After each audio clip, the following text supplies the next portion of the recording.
বন্ধুরা, কিছু রান্না করতে গেলে তো আগে কী দরকার গ্যাস, তারপরে কড়াইতে দেখো কড়াইতে বসিয়ে দিচ্ছি, কড়াই গরম হয়ে গেছে, দিয়ে দেবো পরিমাণ মতন সর্ষের তেল। আবারও বলি যে কোনো রান্না তুমি সর্ষের তেলে করি, তোমরা জানো সর্ষের তেলের গন্ধ ভালো হয়, টেস্ট ভালো হয়, তার জন্য তো তেলটা গরম হয়ে যাক। দেখো এই তেলে দিয়ে দেবো সাদা জিরে, শুকনো লঙ্কা, তেজপাতা। দেখো দিয়ে দেবো পেঁয়াজ, তোমরা পেঁয়াজটা নাও দিতে পারো, এটা বাচ্চা কাচ্চার হয়, তাদের স্বাদ বাড়াতে আমি দিয়ে দিলাম পেঁয়াজ।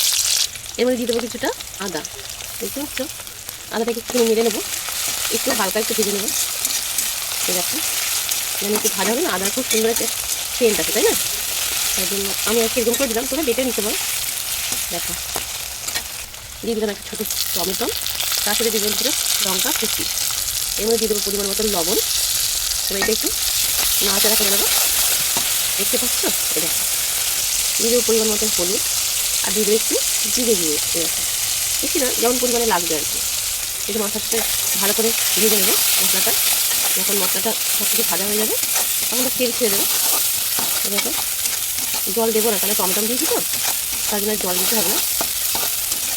আর খুব সুন্দর একটা গন্ধ বেরিয়েছে জানো মশলা থেকে। এরকম বুঝছি, মশলাটা আমার হয়ে গেছে। দেখো এবার চালটা খুব সিদ্ধ করে দেবো, তবে তাড়াতাড়ি হবে, যেহেতু আগে তো ভিজিয়ে রাখিনি তো। যেই বাটি ভাবে ডাল নিচ্ছি সেই বাটির এক বাটি জল দিয়ে দেবো, বেশি দেবো না, এক বাটি জল দিয়ে দেবো। দেখো গ্যাসের 12টা বেজে গেছে, গ্যাসটা মধ্যে পরিষ্কার করতে হবে এবার আমাকে। দেখো ডাল সিদ্ধ হয়ে গেছে, প্রেসার করে ঢাকনা খুলে দিয়েছি, ডালটা সিদ্ধ করে ডালটা মধ্যে দিয়ে দেবো, এবার ভালো করে নিয়ে নেবো। আর প্রেসার কুকারে যে কোনো জিনিস সিদ্ধ করলে জলটা খুব একটা দিতে নেই, যেমন আমার মা শিখিয়েছে যে যতটা চাল দিবি ততটাই জল দিবি, তাহলে ভাতটা ঝরঝরে হবে। তা আমি সেরকমই করি।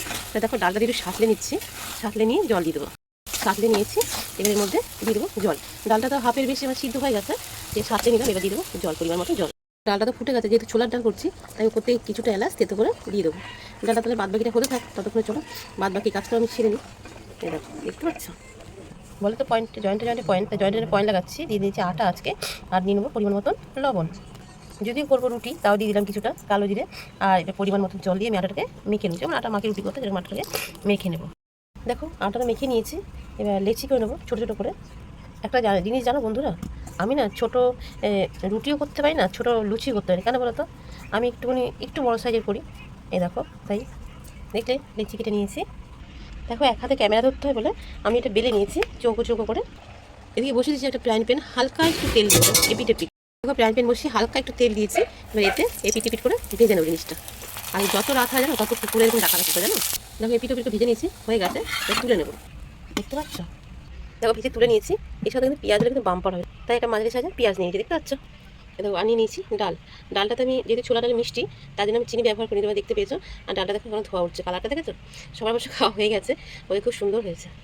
শেষ পাতে একটু মিষ্টি হলে খুব ভালো হয়, তাই না? তাই ঘরে ছিল বুঝিয়ে নিয়ে নিয়েছি। তাই কেমন লাগলো অবশ্যই বলো। যাদের এখন চ্যানেলটাকে সাবস্ক্রাইব করে সাবস্ক্রাইবের পাশে থেকেও সবাই সুস্থ থাকো, ভালো থাকো, আর দেখা হবে নতুন করে ভিডিওর সঙ্গে। ততক্ষণের জন্য সবাইকে টাটা।